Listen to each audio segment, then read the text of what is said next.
అన్ని ప్రధాన పత్రికలలో కూడా ఇవాళ రావడం జరిగింది.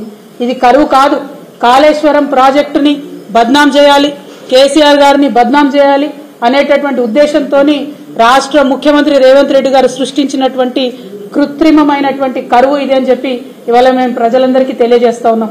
మీకు అనుభవ రాహిత్యం ఉంది, మీకు అవగాహన రాహిత్యం ఉంది కాబట్టే కాళేశ్వరం నుంచి మీరు చెరువులు నింపలేకపోయినరు, కాలువలు నింపలేకపోయినరు, నీళ్లు ఇవ్వలేకపోతా ఉన్నారు. ఈ నెపమంతా కూడా మీరు ప్రకృతి వైపరీత్యం అని చెప్తా ఉన్నారు. అది తప్పు. తెలంగాణ రైతు ఎన్నడూ కూడా మొగులకు ముఖం పెట్టి ఎదురు చూడకుండా ఉండాలని చెప్పే కాళేశ్వరం కట్టుకున్నాం. అందులో చిన్న సమస్య ఏదన్నా ఉంటే దాన్ని రిపేర్ చేయండి, దాన్ని ఎంక్వైరీ చేయండి. మీరు పొలిటికల్ గా కక్ష సాధింపు చర్యలు తర్వాత చేయండి. కానీ ఇవాళ పొలాలు ఎండబెట్టడం, రైతులకు అన్యాయం చేయడం అన్నది మాత్రం చాలా దారుణం.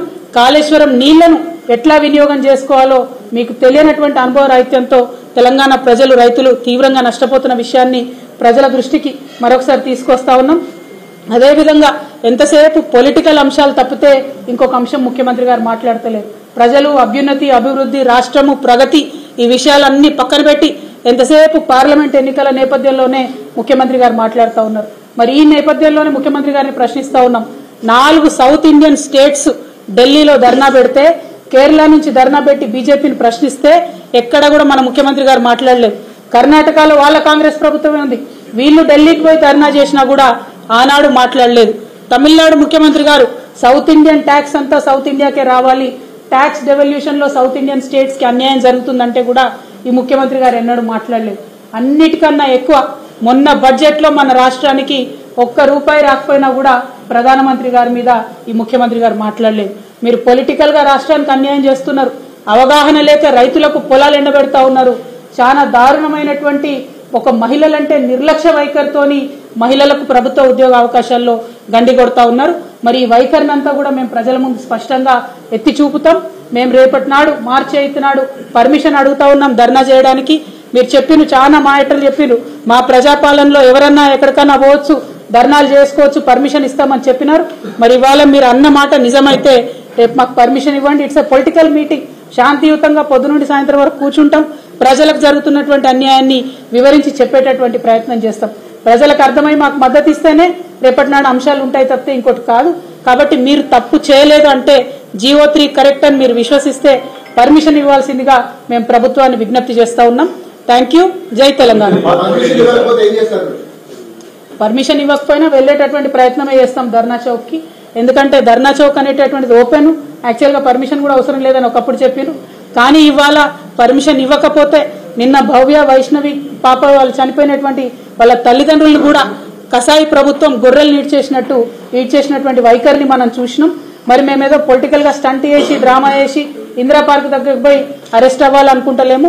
మీరు ధైర్యం ఉంటే పర్మిషన్ ఇవ్వండి, అక్కడ కూర్చుంటాం, మార్నింగ్ 11 to ఈవినింగ్ 4 కూర్చుంటాం, విస్తారంగా ప్రజలకు వివరించి చెప్పేటటువంటి ప్రయత్నం చేస్తాం. పొలిటికల్ ఎరీనాలో ఫ్రీడమ్ ఆఫ్ స్పీచ్ ఉంటుందని చెప్పి మీరు వచ్చినారు కాబట్టి మీరు అడిగిందే మేము మిమ్మల్ని అడుగుతా ఉన్నాం. రేపు భారత్ జాగృతికి ధర్నాకి పర్మిషన్ ఇవ్వవలసిందిగా మరొకసారి ప్రభుత్వాన్ని డిమాండ్ చేస్తాం.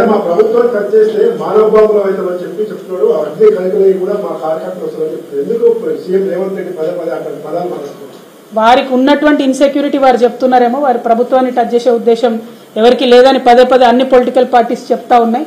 అయినప్పటికీ ఒక ప్రతిపక్ష నాయకుడు మాట్లాడినట్టు దారుణాతి దారుణమైనటువంటి పదజాలంతో గౌరవ కేసీఆర్ గారిని అనేక సార్లు ఏకవచనంతో సంబోధించడం, ప్రతిపక్ష నాయకులందరినీ కూడా అంతు చూస్తామని చెప్పి ఒక కాన్స్టిట్యూషన్ పొజిషన్ లో ఉన్నటువంటి వ్యక్తి పదే బెదిరించడం, ఇవన్నీ కూడా అమానవీయమైనటువంటి చర్యలు, అప్రజాస్వామికమైనటువంటి చర్యలు. నిజంగా పోలీస్ ఈ రాష్ట్రంలో ఫ్రీడమ్ తో పనిచేస్తే ఇప్పటికే ఈ ముఖ్యమంత్రి మీద 100 కేసులు ఉండాలి. కానీ అమాయకుల మీద కేసులు పెడతా ఉన్నారు, ప్రభుత్వ పెద్దలు బెదిరిస్తా ఉన్నారు. ఇది తెలంగాణలో ఇవాళ ఉన్నటువంటి ప్రజాస్వామ్యం అనేటటువంటి అంశాన్ని ప్రజలు గమనించాలని కోరుతా ఉన్నాను. Thank you.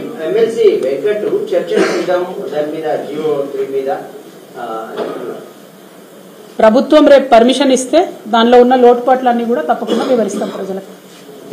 Thank you.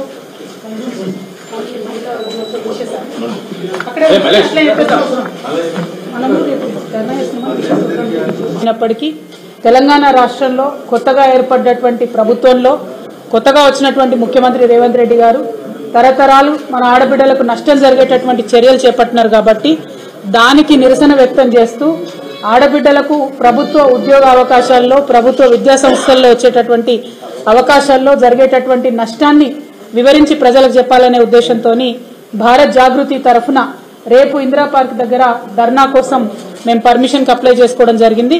ప్రభుత్వం నుంచి ఇంతవరకు అయితే మాకు పర్మిషన్ రాలేదు. పర్మిషన్ వస్తే ఖచ్చితంగా మన రాష్ట్రంలో ఉన్నటువంటి ఆడబిడ్డలకు అందరికీ కూడా మరి ఎటువంటి నష్టం జరుగుతుంది జీవో 3 వల్ల, దాన్ని రద్దు చేయాల్సినటువంటి అవసరం ఏముందనేటటువంటి అంశాన్ని వివరించి చెప్పాలనేటటువంటి ఉద్దేశంతో మేము ఉన్నాం. మరి జీవో 3 అనేటటువంటిది మహిళలకు వచ్చేటటువంటి 33% ఉద్యోగ అవకాశాలను ప్రభుత్వ ఉద్యోగాల్లో దెబ్బతీసేటటువంటి అంశం. దాని గురించి అడిగినప్పుడు గౌరవ రాష్ట్ర ముఖ్యమంత్రి రేవంత్ రెడ్డి గారు మరి కోర్టులు ఎట్లా చెప్తే అట్లా నడుచుకుంటామని చెప్పి చేతులు దులుపుకునే ప్రయత్నం చేస్తూ ఉన్నారు. మేము అడుగుతా ఉన్నాం, అయ్యా ముఖ్యమంత్రి గారు, మీ ఓటుకు నోటు కేసు కూడా మరి కోర్టులు ఎట్లా చెప్తే అట్లా ఒప్పుకొని మీరు వదిలేస్తారా? ఆడబిడ్డల విషయంలో ఇంత అన్యాయం ఎందుకు? ఓటుకు నోటు కేసులో మీరు బోలెడంత మంది లాయర్లను పెట్టుకొని ఇప్పుడైతే అదే లాయర్లను ప్రభుత్వంలో ప్లీడర్లుగా చేసుకొని ప్రభుత్వం ధనంతోనే మీ సొంత కేసులు మీరు కొట్లాడుతూ ఉన్నారే. మరి ఆడబిడ్డల కోసం కేసీఆర్ గారు సంవత్సర కాలం కొట్లాడినటువంటి కేసుని మీరు అధికారంలోకి రాగానే ఆఘమేఘాల మీద వెనక్కి తీసుకొని కొత్త జీవోను ఎందుకు ఇచ్చినారు? ఎందుకు తరతరాలుగా మా ఆడబిడ్డలు నష్టం జరిగే విధంగా మీరు ఈ నిర్ణయం తీసుకున్నారు? ప్రభుత్వం నుండి నిన్న ఒక చిన్న రిజైండర్ ఇచ్చి వదిలేసినారు. కానీ ప్రభుత్వ సంస్థ చెప్పినట్టుగా women and child welfare department చెప్పినట్టుగా అంత ఈజీ అంశం కాదది. నిన్నగాక మొన్న వచ్చినటువంటి గురుకులాల్లో కూడా 12%కు మించి రిజర్వేషన్ మీరు ఆడబిడ్డలకు ఇవ్వలేకపోవడం అన్నదే పెద్ద రుజువు. జీవో 3 అనేటటువంటిది తీరని నష్టం ఆడబిడ్డలకు చేస్తుంది కాబట్టి దాన్ని తక్షణమే వెనక్కి తీసుకోవాలనే డిమాండ్ని మేము చేస్తా ఉన్నాం. రెండవ అంశం, 3 నెలల్లో 30,000 ఉద్యోగాలు ఇచ్చామని చెప్పి మీరు చెప్పడం జరిగింది. కానీ ఈ 30,000 ఉద్యోగాలు కూడా మరి కేసీఆర్ గారు ఉన్న సమయంలోనే నోటిఫికేషన్ లేచి పరీక్షలు నిర్వహించి రిజల్ట్స్ ఇచ్చినటువంటి అంశాన్ని మీరు గమనించాలి. మరి వచ్చినటువంటి రిజల్ట్ ఇవన్నీ కూడా జీవో 3 కన్నా ముందే వచ్చినాయి.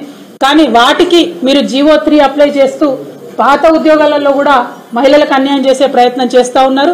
ఇది చాలా దారుణమైన విషయాన్ని నేను తెలంగాణ బిడ్డలందరూ కూడా తెలియజేస్తా ఉన్నాం.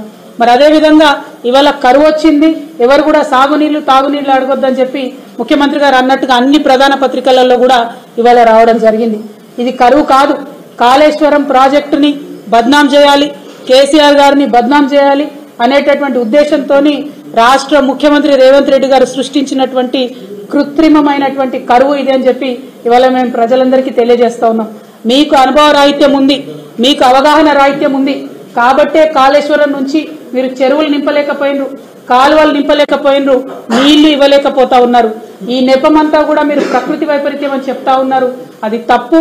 తెలంగాణ రైతు ఎన్నడూ కూడా మొగులకు ముఖం పెట్టి ఎదురు చూడకుండా ఉండాలని చెప్పే కాళేశ్వరం కట్టుకున్నాం. అందులో చిన్న సమస్య ఏదన్నా ఉంటే దాన్ని రిపేర్ చేయండి, దాన్ని ఎంక్వైరీ చేయండి. మీరు పొలిటికల్ గా కక్ష సాధింపు చర్యలు తర్వాత చేయండి. కానీ ఇవాళ పొలాలు ఎండబెట్టడం, రైతులకు అన్యాయం చేయడం అన్నది మాత్రం చాలా దారుణం.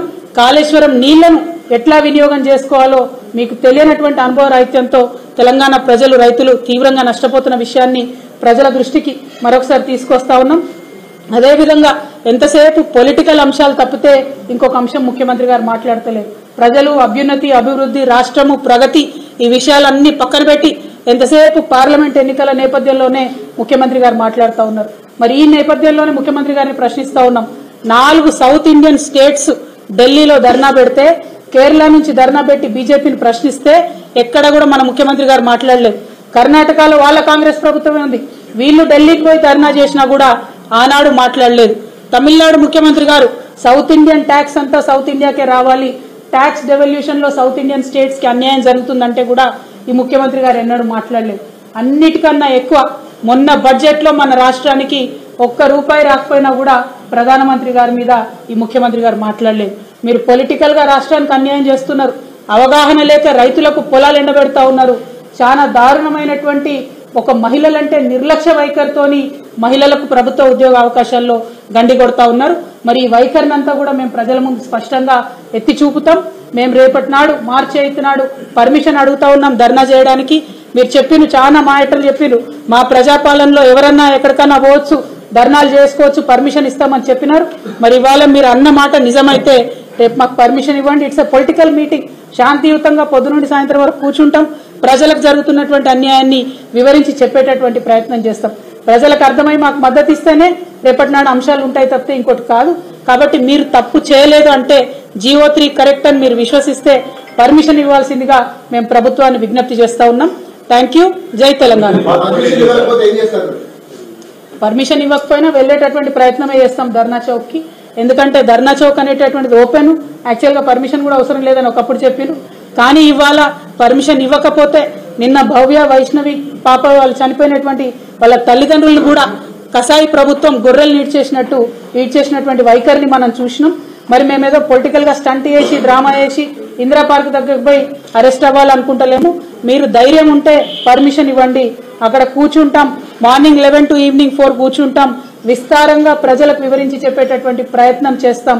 పొలిటికల్ ఎరీనాలో ఫ్రీడమ్ ఆఫ్ స్పీచ్ ఉంటుందని చెప్పి మీరు వచ్చినారు కాబట్టి మీరు అడిగిందే మేము మిమ్మల్ని అడుగుతా ఉన్నాం.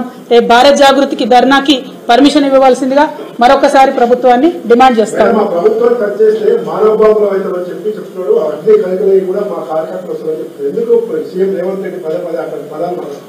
వారికి ఉన్నటువంటి ఇన్సెక్యూరిటీ వారు చెప్తున్నారేమో, వారి ప్రభుత్వాన్ని టచ్ చేసే ఉద్దేశం ఎవరికి లేదని పదే అన్ని పొలిటికల్ పార్టీస్ చెప్తా ఉన్నాయి.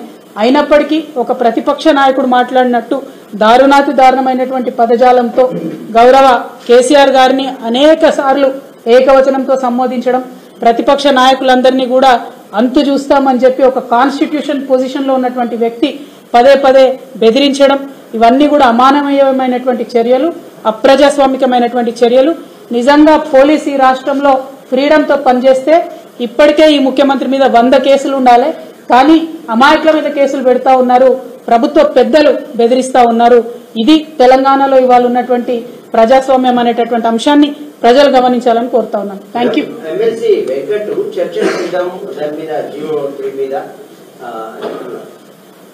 ప్రభుత్వం రేపు పర్మిషన్ ఇస్తే దానిలో ఉన్న లోటుపాట్లన్నీ కూడా తప్పకుండా వివరిస్తాం ప్రజలకు. Thank you. అంతర్జాతీయ మహిళా దినోత్సవం సందర్భంగా తెలంగాణ ఆడబిడ్డలకు భారతదేశంలో ఉన్న ఆడబిడ్డలందరం కూడా మనం సంబరాలు చేసి